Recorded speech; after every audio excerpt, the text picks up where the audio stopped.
우리의 기도 내용은 내가 바라는 소원입니다. 그리고 내게 필요한 것들이 기도로 나옵니다. 내 소원은 내가 지금 추구하고 있는 가치입니다. 내가 기도하는 내용은 내 소원이고 내 필요고 내 가치관을 나타내는 것입니다. 나는 이것이 지금 가장 가치 있게 여긴다는 것이 기도를 통해도 표현됩니다. 예를 들면 몸이 아픈 사람은 하나님 병을 낫게 해주십시오. 이게 가장 현실적으로 필요하고 가장 중요한 가치가 건강이 된 것입니다. 돈이 필요한 사람은 하나님 직장을 좋은 데로 좀 안내해 주십시오. 이런 기도가 나오게 됩니다. 내가 기도하고 있는 내용은 내 소원이고 필요이고 내 가치관이 그 속에 들어있습니다.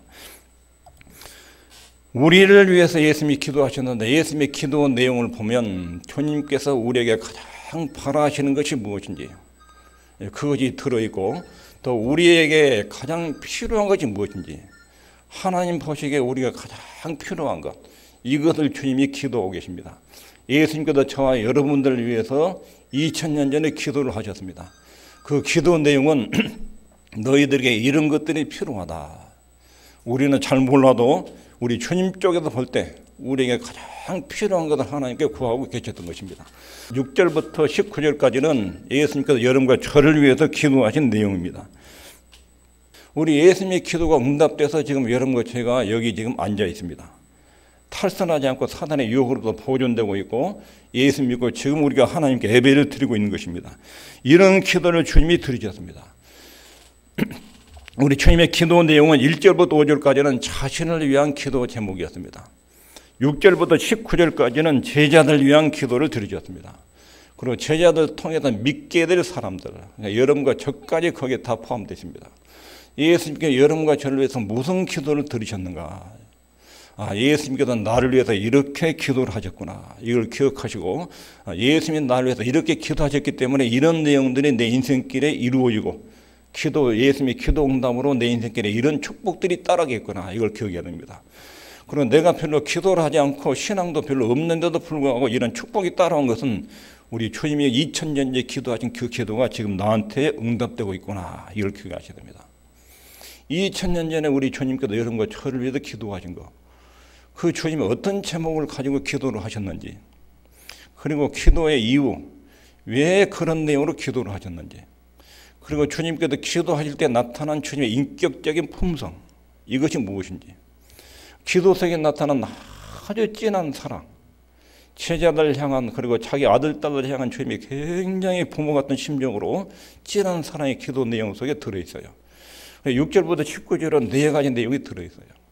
예수님이 왜 그런 내용으로 기도를 하셨는지 기도할 필요성을 왜 그렇게 느끼셨는지 이 부분이 여러 가지 내용으로 들어있어요. 기도하신 주님의 인격적 품성과 특성들이 들어있어요. 그리고 우리를 위한 기도 내용들 제목이 기도 제목 3가지가 들어있습니다. 그리고 기도 속에 우리를 얼마나 애틋하게 사랑하셨는지 이런 내용들을 오늘은 전체적으로 여러 개 한 번에 쭉 볼 것이고 다음 주부터는 차근차근 예수님 우리에게 기도한 내용들을 깊이 있게 살펴볼 것입니다. 그렇게 기도하신 이유, 그러게 본문에는 크게 2가지를 말하는데 왜 이런 내용의 기도를 드리셨느냐 그 이유를 여러 가지로 설명했고 또 주님께서 우리에게 어떤 기도 내용으로 기도를 드리셨느냐 우리를 위해서 도대체 어떤 기도를 드리셨느냐 여러분과 저에게 가장 필요한 부분을 기도한 거예요. 하나님 쪽에서 우리를 볼 때 너희들에게 이것들이 제일 필요하다. 우리한테 이것을 인지하도록 이것을 알라고 이것을 기록해 놓으셨습니다. 무엇 때문에 제자를 위해서 기도하셨는지 예수님이 이렇게 무엇 때문에 제자들을 위해서 기도하셨느냐 하면 10절에 보면 내가 저희로 말미암아 영광을 받았나이다. 예수님의 기도의 핵심 부분은 하나님의 영광 부분입니다. 하나님의 영광에 대한 관심 때문에 제자들이 하나님의 영광을 위해서 이렇게 하나님이 인도하시고 보호해 줘야 됩니다. 이런 기도를 드리고 있는 것입니다. 예수님은 지상에 계시는 동안 항상 하나님의 영광을 염두에 두고 계셨습니다. 예수님은 하나님 아버지를 영원하게 하기 위해서 세상에 오셨습니다. 십자가의 죽음을 앞두고도 주님의 관심은 하나님을 영원하게 하는 것. 여기에 주님의 관심이 집중되어 있었습니다. 그리고 2번째는 6절에 보면 저희는 아버지의 것이었는데 내게 주셨으며 제자들과 하나님의 백성들에 대한 우리 주님의 관점 예수님이 여러분과 저를 어떤 시각으로 보고 계셨느냐. 자기 아들, 딸들을 볼 때마다 아버지께서 내게 맡기신 사람들 이렇게 본 거예요. 아버지께서 나한테 맡긴 사람들. 여기도 중요한 것은 그리스도인의 정체가 뭐냐. 그리스도인은 어떤 사람들이냐. 우리 주님의 기도 속에 따로 떼어서 말씀드릴 거예요. 하나님의 백성은 도대체 어떤 사람이냐. 예수님께서는 하나님의 백성은 하나님 아버지께서 창세전에 택해가지고 예수님께 맡겨준 사람들. 이렇게 정의하고 있어요. 그리고 세 번째, 왜 이런 기도를 하셨냐면 18절에 아버지께서 나를 세상에 보내신 것 같이 나도 저희를 세상에 보내었고, 하나님 아버지가 예수님께 사명을 주고 예수님을 땅에 보내셨어요. 그리고 사명을 이루고 하늘로 가셨어요. 이제 예수님은 제자들에게 하나님이 맡겨준 사명을 제자들에게 위임을 하죠. 위임. 내가 땅에 오셔서 이 일을 이루었다. 너희들은 내가 한 이 일을 세상에서 감당해야 될 사명이 있다. 이 사명을 수행하기 위해서 제자들을 위해서 필수적으로 기도를 한 거예요. 막중한 임무와 소명 때문에, 제자들이 맡은 임무와 사명 때문에 주님은 제자들을 위해서 특별히 기도하셨어요. 그저 우리 잘 먹고 잘 살고 편안하게 살기를, 이런 수준이 아니라 하나님으로부터 보여준 사명을 위임하면서 이 사명을 이룰 수 있도록 기도를 하신 것입니다. 그리고 네 번째로 그렇게 기도하신 것은 제자들이 처한 환경 때문입니다. 예수님은 땅에 오셔서 무수한 공격을 받았습니다. 얼마나 많은 공격을 받았는지. 예수님이 그렇게 공격을 받았다면 그분의 제자들도 사단의 세로부터 그렇게 공격을 받을 것입니다. 무지하게 많은 핍박을 받을 것입니다. 14절에 보면 내가 아버지의 말씀을 저에게 주었사오매 세상이 저희를 미워했사오니, 하나님 말씀을 받은 나를 세상이 미워한 것처럼 하나님 말씀을 받은 제자들을 세상이 미워할 것입니다. 이는 내가 세상에 속하지 아니함 같이 저희도 세상에 속하지 아니함을 인함입니다. 예수님의 소속이 사단의 세력이 아니에요. 사단의 세력에 소속된 것이 아니라 하나님께 소속해 있어요. 하나님께 소속된 사람은 사단의 세력에 집중적으로 공격을 합니다. 예수님의 제자들도 세상에 속한 사람들이 아니에요. 하나님께 소속된 사람들이에요. 세상의 세력에 집중적으로 공격할 것이라는 거예요. 예수님 성도들은 세상으로부터 좋은 대접을 받을 생각을 버려야 됩니다. 세상은 끊임없이 하나님 믿는 사람을 공격을 하고 대적합니다. 세상에는 그리스도인들을 대적하는 영적인 세력이 있다는 것입니다. 그리고 세상이 예수님을 미워하듯이 그리스도인들, 하나님 백성들을 지독하게 미워합니다. 이것을 늘 인식해야 됩니다. 왜 불신자들이 나를 괴롭히고 공격을 할까? 왜 교회를 공격을 할까? 소속이 다르기 때문에 그렇고 세상에 영적인 세력들이 있어도 그렇습니다. 디모데후서 3장 12절에 우리 그리스도 예수 안에서 경건하게 살고자 하는 자는 핍박을 받으리라. 요한복음 15장 20절에 내가 너희들의 종이 주인보다 더 크지 못하다 한 말을 기억하라. 사람들이 나를 핍박하였은즉 너희도 핍박을 터요. 세상에 나를 그렇게 공격한 것처럼 너희들도 내 말을 전하기 위해서 나서면 공격을 받는다. 사도 바울이 가는 곳마다 사단의 세력이 유대인들을 동원해가지고 얼마나 공격했는지, 우상 숭배자들을 통해서 얼마나 예수 믿는 사람을 공격하는지. 예수 믿는 신분을 가지고 직장에 가면 사상이 다른 사람들로부터 무차별적으로 공격을 받습니다. 조금만 잘못해도 부풀려가지고 얼마나 비난을 받는지 모릅니다. 당연하게 여겨야 됩니다. 아, 내가 예수 믿는 사람이구나. 내 소속이 하나님께 속했기 때문에 소속에 타는 사단에 소속해 있는 사람들의 공격을 이렇게 받는구나. 이건 당연하게 여겨야 됩니다. 이런 처지 때문에 우리 주님께서 제자들 위해서 특별하게 기도를 하신 것입니다. 사도행전 14장 22절에 우리가 하나님 나라에 들어가려면 많은 환난을 겪어야 할 것이라.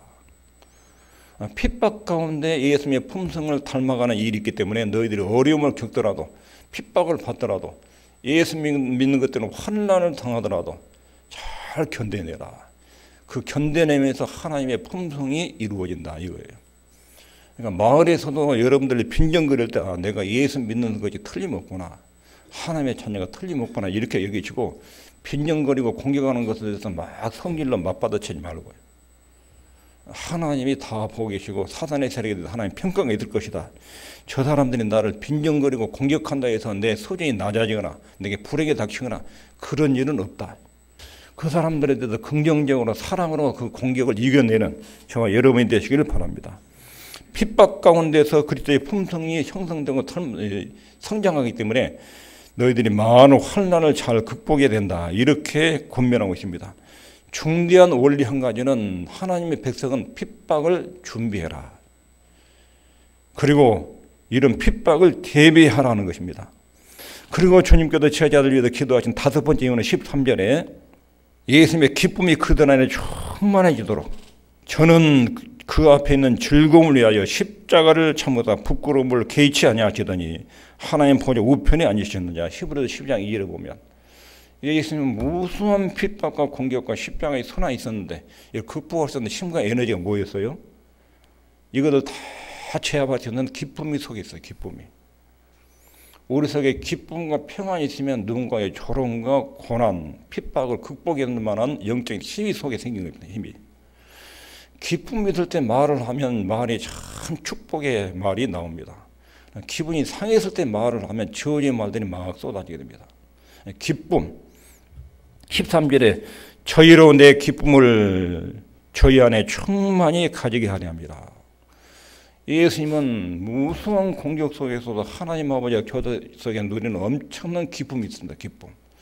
이것이 십자가의 선한을 극복해낼 수 있는 영적인 힘이 됐습니다. 이 기쁨이 제자들 속에 있기를 앞으로 제자들이 복음을 전할 때 엄청난 핍박이 있을 거예요. 죽이기도 하고 무수하게 때리기도 하고 비난하기도 하고 그런 핍박이 있을 텐데 주님이 주시는 하늘에서 오는 쏟아지는 그 기쁨이 그런 핍박을 이겨낼 수 있도록 내 제자들에게 하나님의 자녀들에게 하늘의 기쁨을 충만하게 주시기를 이것을 기도하신 것입니다. 이런 심정 때문에 주님이 세 가지를 기도를 하셨는데 그 기도 제목은 세 가지는 이것입니다. 연합을 위해서 11절에 저희도 하나 되게 하옵소서. 제자들과 제자들의 상호 연합을 위해서 성부 하나님과 내가 하나 된 같이 저희들도 하나에게 하나 된다는 말을 오해하면 안 됩니다. 기독교에서 일치운동을 일으킨 거 어떤 면에도 좋은 거예요. 교회들에게 하나를 이루어야 한다. 그런데 중요한 것은 사상적 연합이 중요해요. 생각이 같아야 돼요. 생각이. 믿음의 내용과 목적이 같아야 돼요. 그게 진정한 하나예요. 믿음의 내용이 예수 그리스도는 하나님이 아니다. 예수 믿어가지고는 구원이 부족하다. 성경책은 하나님 말씀이 아니다. 이렇게 믿는 세력과 연합을 하면 안 돼요.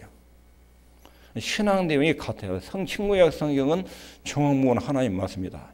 우리의 구원하실 분은 예수 그리스도일 뿐이다. 이런 신앙 고백이 같은 사람들끼리 일치가 이루어야 돼요.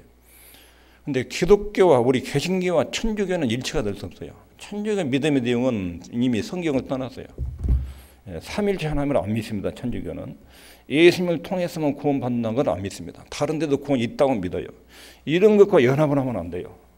주님께서 저희가 하나 되게 하옵소서. 이 기도는 분열되지 않고 한 뜻, 한 목적으로 일치를 이루도록 도와주십시오. 예수 그리스도의 복음 안에서 12명의 제자들이 일치를 이루도록 이 똑같은 믿음의 내용, 똑같은 목적을 가진 제자들이 인간의 욕심이나 탐욕 때문에 자기 야망 때문에 분리가 일어나지 않도록 이런 기도를 하고 계신 거예요. 그 다음에 두 번째는 15절에 오직 악에 빠지지 않게 보존하기를 위함이다. 마귀의 역사가 흉계가 끊임없이 있는데 마귀의 역사가 흉계 악으로부터 이들을 보존해 주십시오. 우리는 세상 살이하다가 너무 핍박이 심하고 예수 믿는 것 때문에 어려우면 다시 자꾸 세상을 탈출하려고 그래요. 세상을 떠나가지고 은밀한 곳에 혼자 살고 싶어요. 나는 자연이다. 이 사람들 보면 세상 살다가 너무 사람들한테 시달려가지고 산속으로 들어가 버려요. 사람들 사는 세계 속에 들어가서 거기다 빛과 소금 역할을 해야 되는데 산속으로 들어가 버리면 도망간 거예요. 거기서는 사람 만나지 않는데 어떻게 하나님 뜻을 이루겠습니까? 그러면 안 돼요. 예수 믿는 사람이 산속으로 도망가면 안 돼요. 그래가지고 자연은 속이지 않으니까 자연이 좋다. 근데 사람은 사람들이 좋아야 돼요.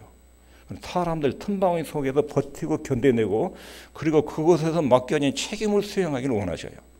근데 사람들 틈바구니를 피해가지고 자꾸 도망을 가요. 혼자 있는 것도 도망가요. 그건 건강한 신앙이 아닙니다. 엘리야도 도망가려고 그랬어요. 모세도 자꾸 도망가려고 그랬어요. 요나도 사람 있는데 가서 말씀 전하기 싫었어요. 도망가려고 그랬어요. 하나님은 도망가려면 그들 자꾸 끄집어내가지고 자꾸 사람 속에 집어넣어요. 사람 속에. 부패한 세상 속에 들어가도 거기서 맡겨진 책임을 수행하기를, 이것이 보존되기를 원합니다. 이런 기도예요. 보존되기를 원하는 기도, 거룩하게 되기를 바라는 기도. 사명은 세상 속에 있으면서도 악에 빠지지 않고 악과 동화되지 않고 견뎌내는 이런 성도들이 되기를 하나님께서 지금 기도하고 있는 것입니다. 우리에게 떠맡은 모든 책임에서 물러나지 말라. 세상 속에 빛으로 소금으로 사는 이 직무를 수행하도록 그렇게 기도하고 있는 것입니다. 야고보서 1장 27절에 하나님 아버지 앞에서 정결하고 더러움이 없는 경건은 그 과와 과부를 그 환난 중에 돌아보고 또 자기를 지켜 새 속에 물들지 아니하는 것이니라. 세상 한복판 속에 들어가서 어려운 이웃을 살피고 도와주고 빛의 소금 역할이죠. 그러면 동시에 자기를 지켜서 자기가 세상에 동화되지 않도록, 자기 생각이나 언어가 세속화되지 않도록 자기를 지키면서 그 속에도 직무를 수행해내는 하나님이 이렇게 살기를 여러분과 저에게 기대하고 기도하고 계신 것입니다.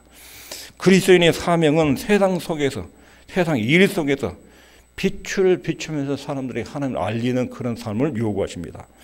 예수님은 세상에 머물면서 오염되지 않고 정결하게 보존되기를 지금 이런 기도를 하고 계십니다. 세상에 오염되고 부패한 세상의 속에 들어가서 여기서 정결하게 보존되기를 기도한 거예요. 정결하게. 떠나가지고 산속으로 들어가고 멀리 기도원 속으로 들어가고 우리끼리 모여가지고 믿는 사람들이 모이고 불신자들 안 만나고 이런 태도를 바라는 것이 아니라 삶의 현장 속에 들어가서 이곳에서 책임을 수행하는 이런 사람들이 되도록 주님이 기도하셨습니다. 이게 두 번째 기도예요. 악한 자에게 빠지지 않고 악에 빠지지 않고 보존되도록 주님 우리에게 가장 바라시는데요. 연합 하나를 이루어라. 네 탐욕을 따라서 분리하지 말아라. 네 욕심과 네 탐욕을 따라서 사람 무리로부터 빠져나가지 말아라. 무리로부터 이탈하는 사람은 대부분 자기 소욕을 따르는 사람이라고 자문이 말했어요. 무리로부터 스스로 자기를 분리시켜요. 자기 소욕 때문이에요.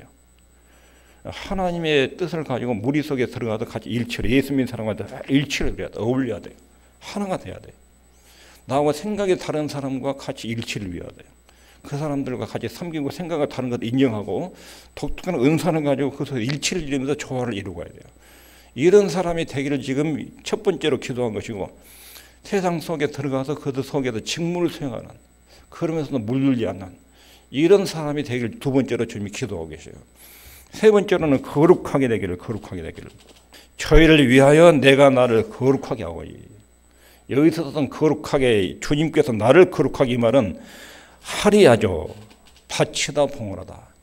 제자들 위해서 내가 십자가에 나를 바치고 봉헌한다. 이 말이에요.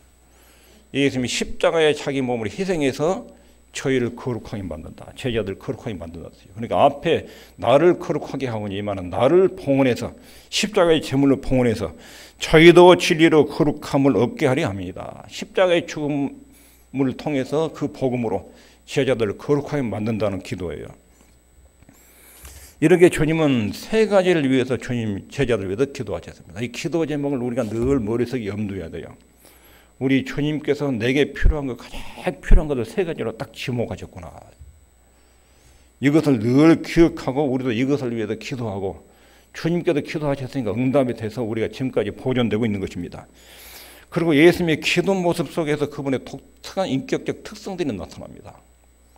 그저 6절부터 19절까지 주님이 제자들 위해서 기도를 하는데 그 기도 속에 주님의 인격적 특성이 나오는데 첫 번째는 8절에 보면 내가 아버지께로부터 나온 줄을 참으로 아오며 예수님은 하나님에 의해서 땅으로 보내심을 받은 하나님이다.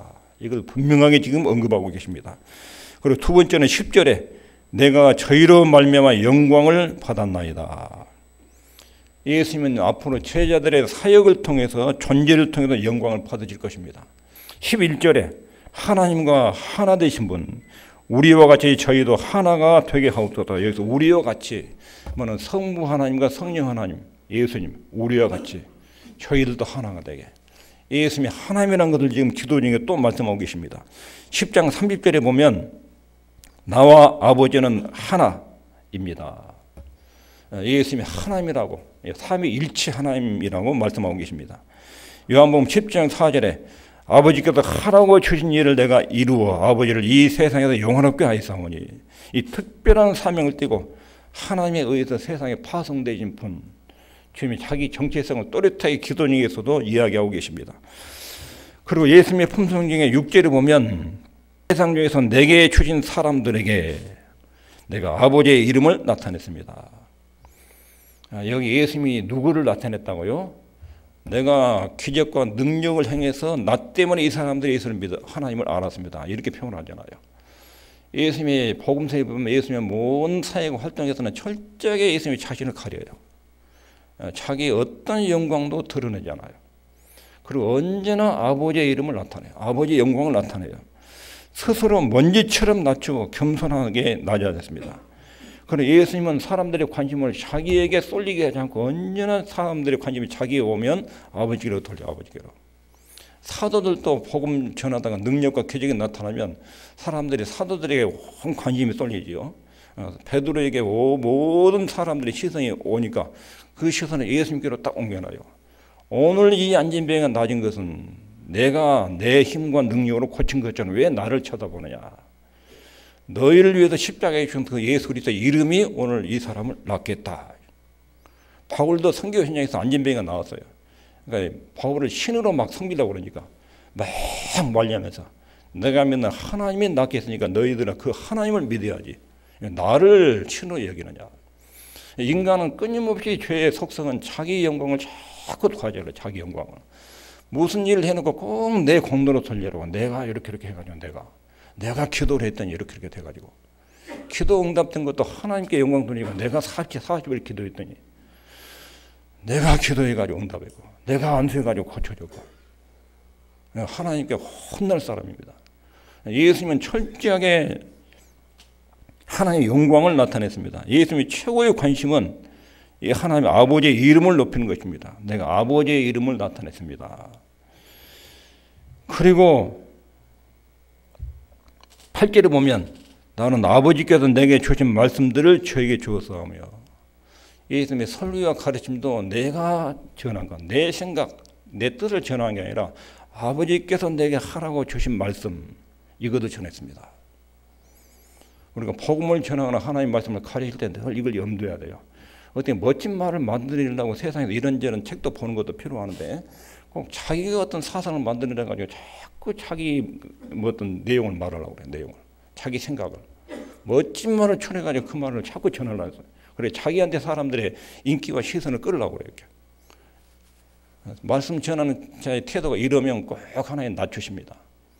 철저하게 성경에 기록된 말을 설명해 줘야 돼요. 하나님 아버지의 마음과 뜻이 이것이다. 이것을 설명해 줘야 돼요. 아버지께로도 받은 말, 예수님께서도 예수님이 왜 하나님이신데 말씀이 없겠습니까? 근데 예수님이 설교한 내용을 전부 다 아침에 기도해서 아버지께 받아요. 전하는 내용을 전부 다 아버지께로부터 받은 내용을 전해요. 아버지께로 받은 내용. 인간이 하나님을 전할 때는 철저하게 하나님께로부터 받은 말, 기록된 성경을 알려야 돼요. 그래야 하나님의 뜻이 전달되고 하나님께서 역사하십니다. 예수님이 완전한 겸비, 자기 비하, 자기 말소. 예수님 자신의 모습은 없어요. 언제나 하나님의 자기 속에서 역사할게요. 그리고 예수님의 기도 모습에 나타난 마지막 부분에 1절에 보면 아버지의 영광, 이게 최고의 관심이었습니다. 아들을 영원롭게 하사 아들로 아버지를 영원롭게 하옵소서. 1절부터 5절까지 첫 번째 대지에서도 아버지의 영광을 말하죠. 아버지를 영원롭게. 6절부터 19절까지도 아버지의 영광, 여기에 기도의 핵심이에요. 아버지를 영원롭게 하는 것. 불신자들과 세상 모든 사람들에게 알려져야 될 내용이 뭐냐면 죄란 것이 뭐냐? 하나의 영광을 훼손하는 거예요. 죄는 하나의 영광을 훼손하고 하나의 영광을 파괴하는 것이 죄예요. 제자들을 삼은 것은 하나의 영광을 위해서 제자를 삼은 거예요. 사역의 목표 전체가 주님의 영광을 하나님께 영광을 목표로 해서 사역을 한 것입니다. 이게 주님의 기도 모습에 나타난 인격적 특성들입니다. 6가지. 그리고 주님은 기도 속에서 다른 사람들을 얼마나 돌보고 싶었는지 예수님이 그것이에요. 제자들 보면서 하나님의 보호, 하나님의 보호. 무수한 사단의 공격과 세상의 공격이 하나의 주님 눈에 보여요. 당신이 땅에 오셔서 얼마나 공격을 받고 십자가에 죽을 정도로 사람들이 공격을 했으니까 제자들이 앞으로 당할 공격도 보이는 거예요. 그러면서 이 제자들에 대한 애틋한 사랑을 기도 중에 표현하고 있습니다. 12절에 보면 내가 저희와 함께 있을 때 내게 주신 아버지의 이름으로 저희를 보존하고 지켰나이다. 내가 땅에 있는 동안은 내가 바리새인들이 예수님을 제자들 공격을 할 때, 무리들을 공격할 때 내가 이 제자들 보호해 줬습니다. 마귀가 공격할 때도 예수님이 제자들 보호해 줬습니다. 질병으로부터도 보호해 주고 마귀의 공격으로부터 보호해 줬습니다. 마귀가 베드로를 내놓으라고 막 할 때 예수님이 그걸 다 막아냈습니다. 그렇게 땅에 있을 때 내가 제자들 보호해 주는데 이제 주님은 십자가에 죽으시고 얼마 있으면 떠납니다. 그리고 이 제자들을, 그리고 예수 믿을 하나님의 자녀들을 온통 세상은 마귀들이 막 덮치도록 공격을 하는데 이 틈바구니에서 하나님 나라가 보존되고 확산돼야 되는데 이 제자들을 하나님 아버지가 꼭 보호하시고 지켜주십시오. 하나님께 이 제자들의 안전을 위탁을 하고 계세요. 위탁을. 이 심정이 12절에 고스란히 들어있습니다. 그리고 15절에도 악에 빠지지 않게 보존하시기 위함입니다. 주님은 세상에 있는 동안 제자들의 보호를 위해서 모든 에너지를 동원하셨고 떠나기 전에 그들을 계속 지켜주라고 이들의 보존을 아버지께 위임을 하고 위탁하고 계십니다. 시련과 시험 가운데 사단에게 농락당한다고 느낄 때 여러분들이 꼭 이 말씀을 기억해야 돼요. 마귀라는 놈이 나를 농락하고 이렇게 패대기 치고 있구나. 이걸 땅에 느낄 때 하나님, 예수님께서 땅에 계실 때 나를 마귀의 세력부터 악의 세력부터 지켜주라고 그렇게 기도하셨는데 내가 지금 사단의 세력에 지금 이렇게 당하고 있습니다. 나를 좀 보호해 주십시오. 반드시 응답돼요. 굉장히 신속하게 응답돼요. 이거 꼭 기억하고 기도하셔야 돼요. 마귀가 우리를 함부로 대할 수 없어요. 하나님 보호하고 있는데 하나님 눈동자에서 마귀가 자꾸 우리를 건드리면 하나님 자녀가 하나님께 한마디 기도하면 마귀 세력은 바로 떨어져요. 이 주님의 기도 내용을 꼭 염두하셔야 됩니다. 그리고 예수님이 얼마나 제자들에 대해서 사랑하셨는지 6절 한번 읽겠습니다. 시작. 세상 중에서 내게 주신 사람들에게 내가 아버지의 이름을 나타내었나이다. 저희는 아버지의 것이었는데 내게 주셨으며 저희는 아버지의 말씀을 지켰나이다. 예수님이 제자들 딱 볼 때 아버지가 내게 주신 사람들, 여러분들 성도가 성도를 볼 때도 마찬가지예요. 교회 와서 교인들을 볼 때, 다른 성도들의 움직임을 볼 때, 교회에 나온 아이들, 할머니들, 이 사람들을 볼 때 하나님 아버지가 예수님께 맡긴 사람들 이렇게 보셔야 돼요. 이렇게. 예수님은 제자들 볼 때 아버지께서 내게 맡긴 사람들, 내게 맡긴 사람들 얼마나 소중한지, 자기 십자가의 피의 혜택으로 하나님의 자녀가 될 사람들 이렇게 본 거예요. 그리고 끝에 가서 뭐라고 그랬어요? 저희는 아버지의 말씀을 지켰나이다. 여러분 솔직하게 12명의 제자들이 예수님 하나님 말씀 지켰습니까? 3년 동안. 예수님 십자가로 돌아가시러 예루살렘 올라갔는데 막 서로 높은 자리에 오르겠다고 막 핏대를 들면서 싸움했잖아요. 예수님 말씀을 얼마나 또 못 알아들었습니까? 더 높은 자리에 오르겠다고 막 시기심이 충만해가지고 엄마까지 동원해가지고 막 인사청탁을 하고 그런 일도 있잖아요. 예수님이 체포당하니까 어떻게 했습니까? 다 도망가. 베드로는 자기한테 위험이 닥칠까 봐도 3번이나 예수님을 저주하면서까지 부인했어요. 가룟 유다는 예수님 팔아먹었어요. 나머지 제자들은 예수님 체포당하니까 자기한테 불이익이 올까 보다 다 도망갔어요. 이런 제자들이에요. 그런데 예수님께서는 제자들을 저희는 아버지의 말씀을 지켰나이다. 제자들을 보호하고 제자들을 하나님 앞에서 변명해주고 있어요. 아버지의 말씀을 지켰습니다. 이렇게 보고를 하셔요. 제자들을 비난하지 않고 그들 위해서 기도하시기를 아버지의 말씀을 지켰습니다. 이 사람들. 우리에게 이런 대제사장이 계십니다. 우리 아픔을 공감을 하십니다. 우리 부족함을 다 이해하십니다. 그리고 우리를 사랑하십니다. 우리 본질을 아십니다. 우리의 결점, 약점, 실수들, 실패들 이런 것들 하나하나 언급하지 않고 아버지의 말씀을 지켰다고 이렇게 하나님께 보고를 드립니다. 보고를. 우리를 다 감싸죠. 하나님 아버지께 예수님은 우리를 보호해 준 거예요. 보호. 변명해 주고 변호해 주고. 이 심정이 지금 끝에 나타난 거예요. 저희는 아버지의 말씀을 지켰습니다. 예수님이 얼마나 그 제자들을 우리를 사랑하고 계시는지. 지금까지 들은 예수님의 기도 내용들은 6절부터 19절까지는 큰 지금 하나님의 은혜 안에서 대문에 딱 들어가다가 그 은혜의 세계를 한번 딱 이게 눈으로 본 거예요. 눈으로. 그리고 그 집에 들어가서 하나씩 하나씩 들어가서 살펴보고 우리 주님의 기도 속에 들어있는 엄청난 축복의 내용을 하나씩 다음 주에 이렇게 들여다볼 거예요. 오늘 말씀을 정리하면 6절부터 19절은 크게 두 가지 내용이 함축되어 있어요. 하나는 예수님은 자기를 따르는 사람들도 기도하셨다.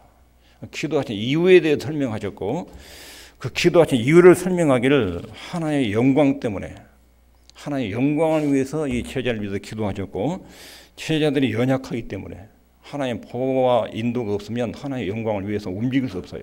그 연약한 제자들의 속성과 뿌리를 아셨어요. 그리고 이들이 맡은 임무와 소명, 엄청나게 소중한 임무를 맡았어요. 예수님께서 하나님께로부터 받은 사명을 가지고 땅에 온 것처럼 제자들은 예수님의 사명을 가지고 세상으로 나가야 될 임무와 소명을 가졌기 때문에 이들 위해서 기도하셨어요. 그들이 처한 환경은 사단의 엄청난 공격 속에 전해야 될 환경에 처해 있습니다. 그리고 예수님의 충만한 기쁨이 그들의 영적인 동력이 돼서 어려움과 환난을 이겨내도록 기쁨을 위해서 기도하셨습니다. 기도 내용은 복음 안에서 일치를 이루기를, 그리고 악의 세력으로부터 보존되기를, 거룩하게 되기를, 세상에서 죄와 사단의 세력부터 분리되어서 거룩한 삶을 살기를 위해서 기도하셨습니다. 그리고 그런 주님은 끝까지 우리를 돌보시고 사랑하십니다. 영원토록 변함없는 사랑으로 끝까지 우리를 사랑하시는 그런 주님이십니다.